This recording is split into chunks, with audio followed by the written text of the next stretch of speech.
is how figure. Yeah. Okay. Bueno, muchas gracias. Creo que la charla hoy han hablado bastante sobre los procesos de regulación inflamatoria, inmunológica y autoinmune y los procesos de regeneración. Vamos a tratar de entender un poco el concepto de diamagnetoterapia desde la mecanotransducción, que al final es absolutamente todo lo que hemos hablado hoy, excepto el proceso de exosomas que viene con un concepto regenerativo celular, pero donde vamos a tener todos los procesos de ayuda y manejo. Va a haber filminas que han visto y algunas de las cuales voy a agradecer al doctor Pietro y al doctor.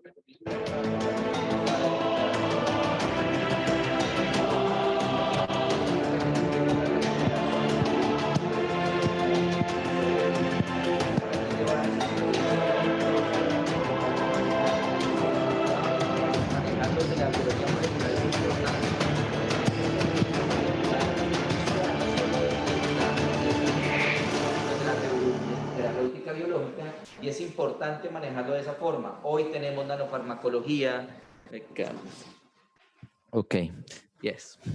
Tenemos desde la nanofarmacología, los procesos de comunicación de mecanotransducción y los equipos de ondas de choque y otros equipos de estimulación en mecanotransducción. Básicamente recordar que los procesos de mecanotransducción, desde cualquier onda o comunicación mecánica, desde que haya una onda de luz, manejo de sonido o concepto de cambios de temperatura, se hace un proceso de mecanotransducción. Este es un proceso en el cual la carga mecánica, la energía mecánica se transforma en una energía biológica que lleva a un proceso regenerativo o un proceso de modulación. Hay que recordar que tenemos dos interacciones en la mecanotransducción, una interacción directa de fuerzas externas y una de la comunicación, interacción célula-matriz, que es quien va a llevar el proceso de comunicación. Lógicamente, lo que normalmente hemos manejado son los procesos tensiles que tenemos en la matriz extracelular de compresión, presión hidrostática, sonido o cambios de estrés en el tejido y lógicamente tenemos sustratos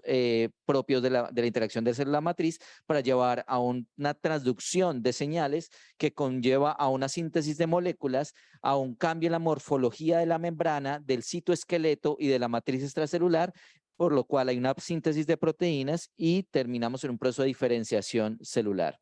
Estos conceptos conllevan a que todo cambio físicamente hablando desde el proceso diamagnético, todo movimiento diamagnético produce carga eléctrica. Esta señal eléctrica hace una reorganización de los microfilamentos y del citoesqueleto, una modulación de la entrada y la salida de calcio, una modulación de las integrinas conforme al voltaje de la membrana que estemos manejando, una despolarización de la membrana que necesitamos para reubicar los receptores específicos, una redistribución integral de las proteínas de membrana y unos cambios de la morfogénesis de estas proteínas. Esto causa todo esto que estamos viendo, que es un proceso de proliferación, diferenciación, apoptosis, alineamiento de la matriz extracelular, orientación de los procesos de división celular y una migración.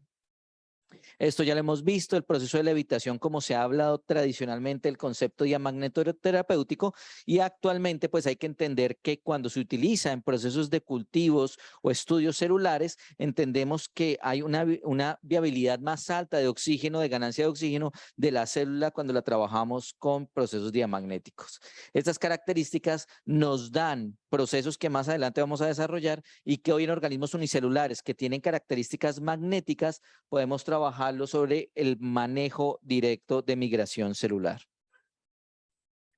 Claro, como lo habían dicho esta mañana, esta despolarización de la membrana trabaja básicamente sobre los canales de la bomba sodio-potasio ATPasa, que hace un control dentro de la respuesta de recambios a nivel de las proteínas transmembrana y lógicamente una adecuación de esta despolarización. Esta despolarización no solo se ha demostrado, esto es en el 2016 donde ya hablábamos de los cambios de esta despolarización, teniendo un mantenimiento del pH celular, una regulación del volumen celular intracelular de ese líquido que trabajamos con el proceso diamagnético y lógicamente un potencial de membrana que nos ayuda a una sobrevida celular adecuada. Estos efectos electromagnéticos se dividen en dos procesos grandes: efectos sobre los componentes celulares, sobre la membrana de la mitocondria y los cambios en el DNA y en el RNA, efectos orgánicos, como lo vemos acá, en vasos, en células, en sistema nervioso central, efectos de las funciones celulares, proliferación, diferenciación y ciclo de mitosis de la célula, y tenemos unos conceptos de posibilidades terapéuticas, uno primero que tenemos en la inducción de apoptosis, ablación del tumor y efectos del hierro sobre las células cancerígenas en terapias anticáncer, potencial de dirección, inmunoterapias, manejo de medicamentos y lógicamente aplicaciones neurológicas, ortopédicas, osteomusculares, como ya las hemos visto. Para entender el por qué, hoy habíamos dicho que el fundamento del proceso diamagnético va sobre el agua, y este proceso de líquidos es importante y una estructura vital en la matriz extracelular, pero recordar importantísimo que el heparansulfato es que nos da la regulación de esos glucosaminoglicanos que van a tener un proceso de electrostático correcto para hacer una regulación de las integrinas dentro del proceso de manejo de la matriz extracelular. Este efecto diamagnético es el movimiento básico de líquidos y lógicamente hace que el líquido migre de una zona de alta manejo magnético a una de baja carga magnética.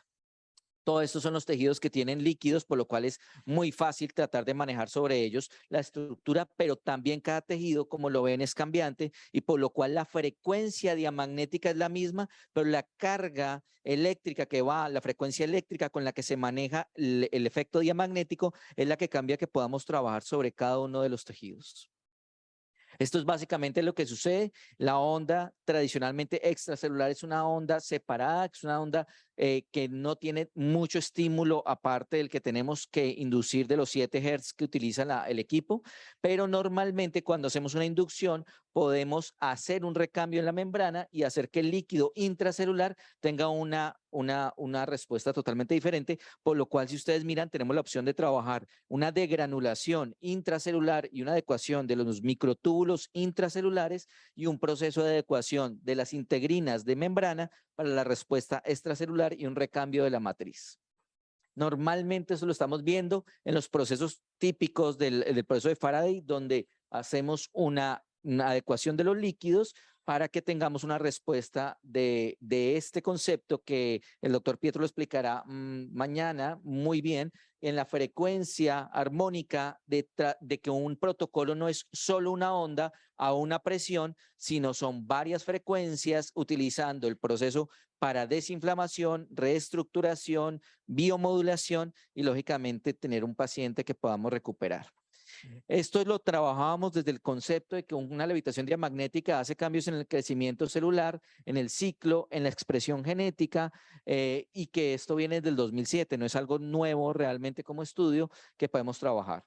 Hay que entender que el que manejemos la matriz extracelular crea una comunicación intercelular de una red específica que tiene 44.000 millones de billones de células, y que tenemos que trabajarlas en esa comunicación donde podemos dar la respuesta a través de las integrinas, y que estas frecuencias específicas de cambiar las hertz con los que hacemos la carga eléctrica sobre la onda diamagnética nos van a permitir cambiar específicamente el tejido con el que estamos trabajando o la estimulación que hacemos sobre la célula. Evidentemente, teniendo en cuenta que la matriz extracelular tiene una doble acción y es un proceso de sobrevida específico de cuidado y es una estructura dinámica constantemente que tenemos que trabajar de esa forma cuando tengamos al paciente. Esta matriz ya todos la manejamos en el proceso de un cambio electrostático y un cambio electromagnético. Es por eso que las proteínas, cuando las extraemos del cuerpo, interleuquinas, neuropéptidos, se desnaturalizan. ¿Qué es lo que hace que se mantengan dentro del tejido? Básicamente estos cambios electrostáticos que hacen un recambio adecuado del tejido. Evidentemente, tenemos que recordar que el heparansulfato es el glucosaminoglicano más importante dentro de lo que estamos manejando para mantener un pH y un control de los radicales libres que provocan el proceso inflamatorio en el paciente. Estos cambios que produce la mecanotransducción van desde cambios en el ambiente extracelular, cambios de la estructuración de la célula y cambios dentro de los receptores de señales a nivel transmembrana de la célula para hacer unos cambios que tradicionalmente pueden llevar a la enfermedad y que al manejarlos, controlarlos y modularlos podemos llevar a la recuperación celular. Esto es básicamente lo que ustedes han visto y han manejado todo el día, que es la parte de mecanotransducción, donde las integrinas, teniendo varias opciones, no solo térmicas, de sonido, de movimiento, de cambio en el pH, hacen un estímulo en el proceso de creación de factores de crecimiento y fibras como el colágeno a nivel de la matriz extracelular. Como vamos a ver mañana en el proceso neurológico, esta misma capacidad de estiramiento o en recuperación de la matriz se maneja en el citoesqueleto de las neuronas, donde hace un concepto muy parecido en una molécula diferente, pero que funciona muy igual. Aquí lo que estamos viendo es que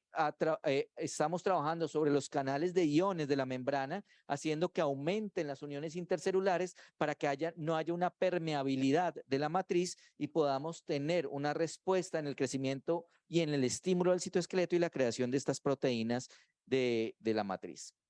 Evidentemente, no vamos a hablar un poco más de esto de las integrinas, pero las clases de integrinas son las que nos van a dar qué tanto es el estímulo que vamos a progresar para un proceso inflamatorio o desinflamatorio. Estos son todos los roles que juegan las diferentes integrinas a nivel de creación de la matriz extracelular de un organelo sensitivo a través de todos los procesos de ondas y, lógicamente, una conversión de esas señales mecánicas en señales biológicas. Eso es lo que está sucediendo normalmente cuando tenemos una adecuación, un control de la sobrevida celular, de la proliferación celular y una organización del citoesqueleto que nos llevan a mejorar la respuesta de comunicación de estas células. Esto es de lo que estamos encontrando último. Este fue Vertical en el 2022, donde vemos que evidentemente la pérdida de algunos de los receptores de integrinas o cuando hay una enfermedad autoinmune que ataca estas integrinas, empezamos a perder algunas funcionalidades y en los osteocitos pues vemos pérdida de masa ósea para llevar una osteoporosis que se logra mejorar con los procesos de mecanotransducción. Básicamente esto lo tenemos acá con las integrinas,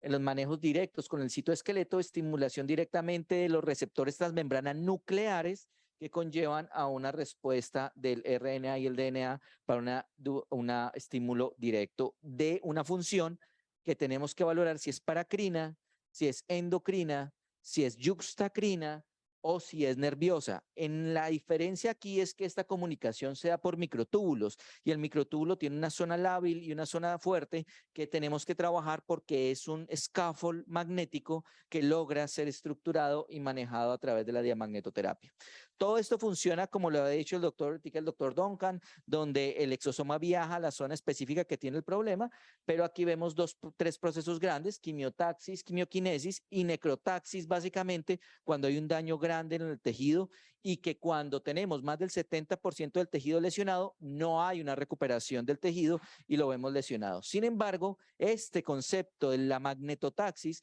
es la que conlleva que la respuesta específica de la célula al tejido que estamos trabajando pueda conllevar esa quimiotaxis aumentada. Evidentemente, esto no solo funciona así, sino podemos hacer encapsulamiento de materiales magnéticos para poder llevarlos al tejido que queremos en recuperación y que podamos tener una respuesta adecuada. Esto hace que tengamos una matriz que tenemos que trabajar y que ya les decía que es móvil y adaptable y que tenemos que trabajar sobre estas fases para entender cuándo tenemos que trabajar el proceso de actividad de proteasas o antiproteasas en el proceso activo de la respuesta de la mecanotransducción. Esta es una plasticidad de la matriz extracelular, diferente a la plasticidad neurológica que mañana vamos a comentar y que relativamente la plasticidad neurológica se da fisiológica y patológica, mientras que aquí es una plasticidad diaria que se dan los cambios positivos y negativos de la matriz extracelular. Evidentemente, la magnetoterapia abre muchos conceptos porque todos los tejidos y la matriz extracelular da para poder responder ante diferentes tejidos y poder identificar cuáles son las funciones de estas integrinas trabajando. Normalmente el concepto desde la mecanotransducción a nivel de ondas de choque se habla de un proceso inflamatorio para causar un proceso resolutivo de mejoría de la enfermedad. Sin embargo, la máquina puede trabajar bajando la inflamación aguda del paciente e inhibiendo los receptores neurológicos y nociceptivos periféricos, los tipo mu, básicamente para que podamos tener una respuesta de baja del dolor, baja la inflamación, mientras tenemos un proceso reparativo. Tradicionalmente, tenemos este proceso donde hay una inflamación aguda, un aumento de la interleuquina 1. Esta interleuquina 1, por procesos tradicionales de la activación primaria del efecto mecanotransductivo, puede llevar a una persistencia. Si hay una persistencia, viene un incremento de la interleuquina 6, una inflamación de bajo grado, pero esto conlleva que salga una interleuquina 10 constante, y esa interleuquina 10 constante lleva a una activación del TGF-beta, que en vez de ser un TH3 regulatorio, viene a ser un profibrótico y hace una rigidez de la matriz de la membrana celular, y es por eso que la acumulación de colágeno tipo 3 hace que el paciente tengamos que entender si estamos haciendo un manejo de la fibrosis, del proceso inflamatorio o del proceso agudo que tiene el paciente. Lo que estamos encontrando tradicionalmente es esto, una inflamación fisiológica que vemos más en ciertas horas donde hay una actividad proteásica, una hidrólisis de la matriz y una remodelación de la matriz, y una inflamación patológica en donde lo que encontramos es que está inhibido el proceso, hay unas antiproteasas que inhiben que activan las metaloproteinasas e inhiben los inhibidores de estas. Hay una reconstrucción de la matriz y esta alcalosis es parte de lo que debemos hacer. Esto es una inflamación crónica de bajo grado. Básicamente la interleuquina 6 no llega al proceso homeostático tradicional, la interleuquina 10 cae antes de que la interleuquina 6 baje, y esto hace que se mantenga crónicamente el TGF-beta por el sustrato de mantener la interleuquina 6 lo más constante posible, lleva esa rigidez de membrana que es difícil de manejar. Estas son las interleuquinas que tradicionalmente tratamos de manejar. Hoy las manejamos con diferentes procesos, desde la nanofarmacología hasta los procesos de mecanotransducción, llevando el concepto a una regulación inflamatoria normal, y donde tenemos unas interleuquinas que tradicionalmente hablamos como las malas del cuento cuando vamos haciendo un proceso inflamatorio, pero que tenemos que volver a conllevar a que en el proceso restitutivo, cuando hacemos la primera acción de la onda de choque o el proceso diamagnético, elevamos la interleuquina 1, el TNF-alfa, a las 24 a 48 horas sube la interleuquina 6 para aproximadamente las 72 horas llevar al ápice, y la salida de la interleuquina 10, que a las 98 horas lleva una resolución casi completa de la interleuquina 6. Es por eso que es normal que el segundo o tercer día el paciente pueda sentir procesos inflamatorios posteriores a la estimulación, tanto la mecanotransducción con ondas como con terapia diamagnética, y es normal y hay que valorarlo. El primer día siente una mejoría por el control de los receptores mu que estamos teniendo. Este control de la interleuquina 6 evidentemente se rompe y básicamente es lo que tenemos que trabajar. Sin embargo, el TGF-beta tenemos que modularlo, y por eso es un proceso que al final de toda terapia hacemos un drenaje del proceso inflamatorio, porque si no, lo que vamos a hacer es aumentar la cantidad de TGF-beta, activar los fibroblastos y llevar a un depósito de matriz donde el paciente mejora el proceso inflamatorio, pero termina en un proceso fibrótico, que es lo que realmente ocurre en el COVID cuando hay esa inflamación crónica tradicional. Aquí llevamos con el efecto sobre las fibras tipo C, donde hacen un proceso de granulación y extravasación de los factores de crecimiento para modular estos procesos. Muchas veces lo que encontramos al final de la terapia, una activación cutánea inflamatoria muy leve, donde estamos viendo la respuesta directa de estas fibras. Normalmente el mecanismo de la histamina en este caso hace una degranulación de la sustancia P.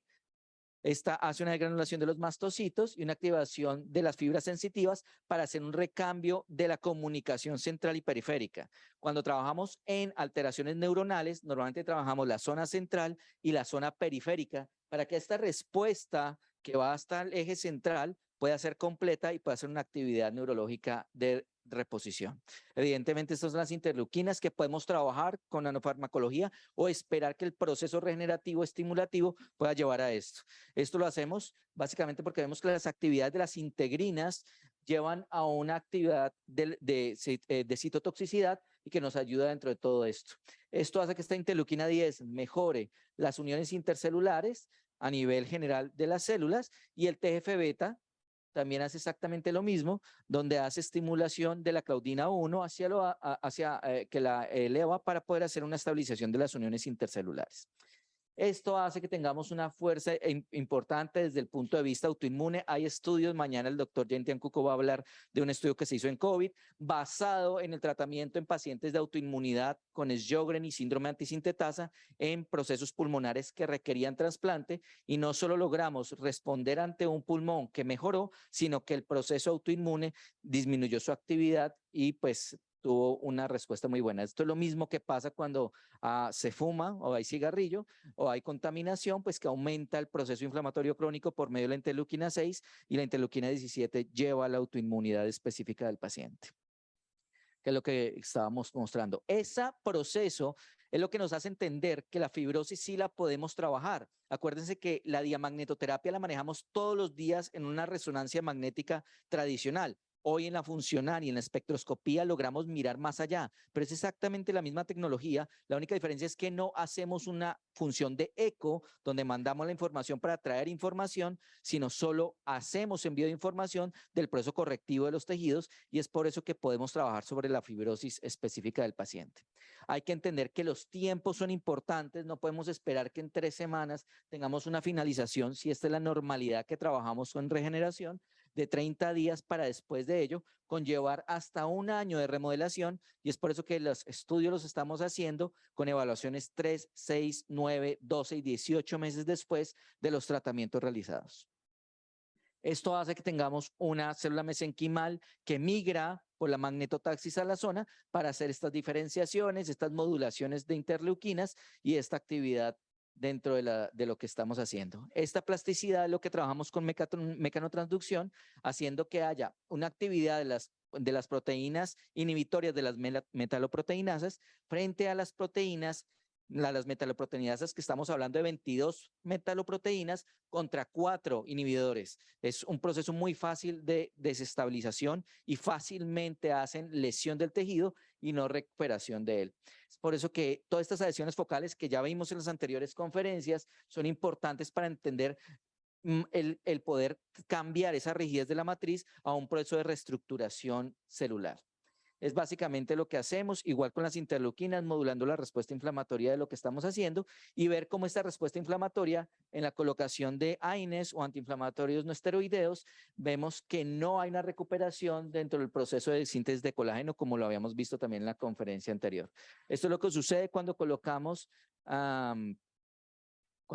estímulos sobre los cultivos. Vemos que inmediatamente hay una apertura de las dendritas celulares de la célula mesenquimal que son muy parecidas a las dendritas directas de las células neuronales, y vemos cómo empieza una comunicación intercelular importante cuando colocamos factores de crecimiento epidérmicos también sobre los cultivos. En este caso, sabemos que hacemos estructuración y degranulación del líquido intracelular para hacer una actividad de respuesta. Esto es lo que estamos viendo nosotros. Básicamente, estos son estudios que estamos haciendo con single cell sequencing a través de estímulos del tejido y mirando cómo y qué cambia en el paciente previo y posterior a haberlo hecho. Y lo que vemos son estas cosas así de sencillas. Estos son los genes que estamos leyendo para mirar los procesos inflamatorios, poblacionales, subpoblacionales y de modulación específica de un tejido, en este caso neuronal, para mirar la activación de un BDNF, de una neurotrofina, aumento en las interleuquinas 10, en el aumento en el TGF-beta, para entender que el tejido ha recambiado y ha modulado su respuesta regenerativa, y qué es lo que estamos mirando hoy. Básicamente el futuro es entender que nuestros tejidos y nuestras células tienen un magnetosoma. Hoy lo hemos encontrado en ciertas bacterias magnetotácticas, pero es básicamente lo que hemos visto, que podemos trabajarlas y ayudar con nanopartículas a todos estos procesos. Muchas gracias, muy amables.